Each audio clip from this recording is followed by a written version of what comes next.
Hey guys, we're drawing hands today. This video has been on my to-do list for a really long time. I've been really wanting to conquer the anatomy of hands. Well, coincidentally, you guys keep asking for a hand tutorial. And now I'm over here thinking like, whoa, I am not qualified enough for a hand tutorial. Not yet anyway. But I'll sketch with you guys. Let's do a sketch with me kind of video. So I looked up some online hand tutorials and I decided to follow some. And I found that hand tutorials often recommend you pay attention to what goes on under the skin. Look at the bones. You don't have to draw the exact bones, but at least draw the phalanges. At least draw all the little knuckles and stuff. You can simplify the bones, do little rectangles or whatever. So that is what I'm doing. I found this exercise so helpful. I guess I just never really took the time to do this and fully, deeply understand it and look at the knuckles, see how they line up. But there is a certain curve to your hand. So if you look at your palm, you're going to see at the very top, right where all your skin webs together, there is a curve. And then if you go up one notch to your first set of knuckles, those also curve. They're not all at the same spot. If you go up again, those also curve. And then your fingertips are all different lengths as well. So that really helped me understanding the whole angular curve process that was happening throughout the entire set of digits on your hand.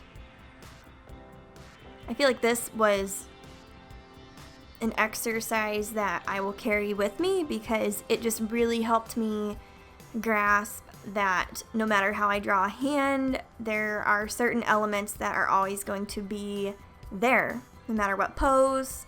And just understanding the anatomy under the skin, boom, I am so happy that I learned a lot of that today. So now we are going to draw pretty much the same hand, but we're going to render it a little bit more. So I have my right hand resting on my sketchbook. That's right, folks, I'm left-handed. I get that question a lot. I don't understand why I get that question a lot because I think it's a little obvious, but I guess some cameras do reflect things, you know, the mirror image thing. But yes, I'm a lefty. Anyway, I'm just drawing my own hand this time. I feel like that is a good exercise for me to draw my own hands.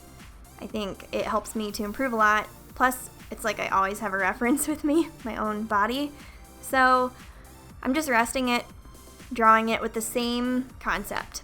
Doing the curve on the tip of like the palm, doing the curve with the knuckles. Except the only thing I changed was I put my two fingers together. My ring finger and my middle finger. Those are together. And I drew the little bones, started outlining the hand, and I felt a lot more comfortable the second try.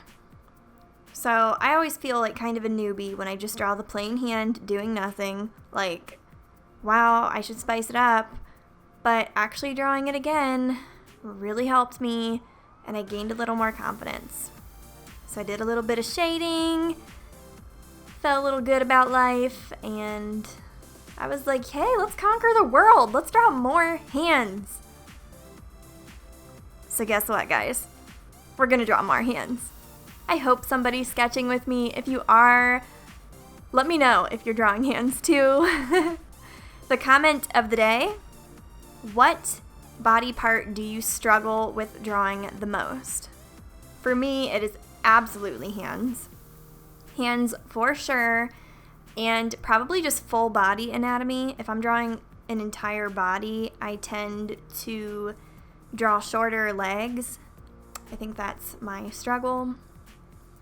Now, if it's like a semi-realistic drawing, I purposely draw a big head and a smaller body. People rail me on that sometimes, but that's just a stylistic choice. I don't know. Anyway, those are my struggles, and yeah. About a year ago, I probably would have said it's noses, but I have since become way more comfortable with those. and I'm very happy about that. Oh, teeth, those are hard. Anyway, I'm holding my hand in another pose here. We are drawing it. And you know what? This was hard. Want to know the hardest thing about drawing your hand like this? Holding your reference like that. Yeah, try holding your hand like that for, I don't know, a good... This probably took me 20 minutes, I don't know. It made my hand cramp up holding it. So I didn't develop that one super much. I was like, you know what? At least we tried it. Let's move on. I was feeling pretty confident at this point, though, having drawn 3 hands. So I decided, let's do another pose. Let's make things harder. We're going to do some bendy fingers and weird fingers tucked behind other weird fingers and hope things turn out. So I did a lot of erasing at first, cut that part of the video, started over, and decided, hey, I cannot give up here. I have to conquer this. So that's what we're doing. And I started to feel pretty confident at this point that, you know what, I did draw 3 hands. I studied the anatomy. I can do this. Even if it doesn't turn out good. I'm trying here. So if you're at this point, if you don't feel like you draw good hands or other things the way you want them to, just know that when you erase and make mistakes, you are critiquing yourself in those moments, and you are actually seeing like, hey, I can make this better. And just that act of erasing and trying again, that is improvement. And even if you don't see that improvement on the page, you are mentally gaining skills that will stay with you for a lifetime.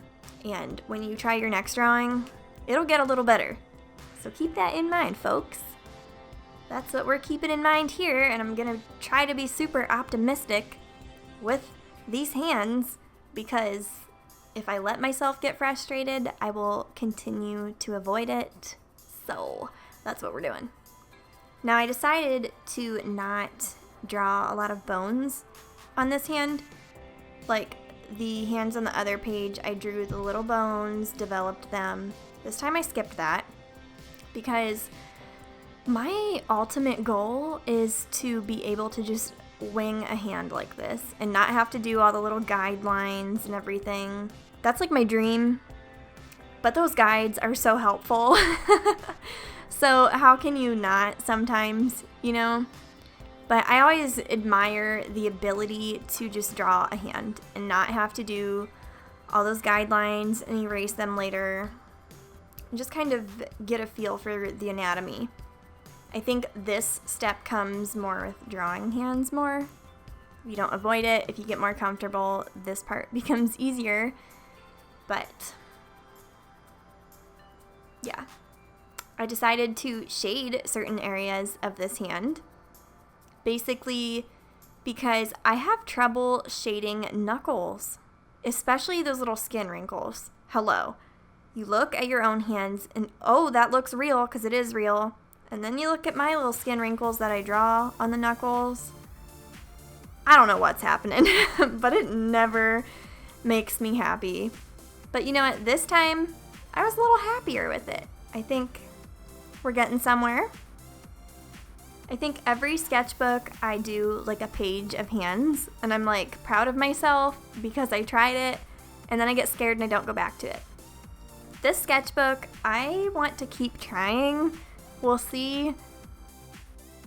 I tell you that to hold myself accountable because, in all honesty, this sketchbook will probably be filled with a lot of botanical illustrations.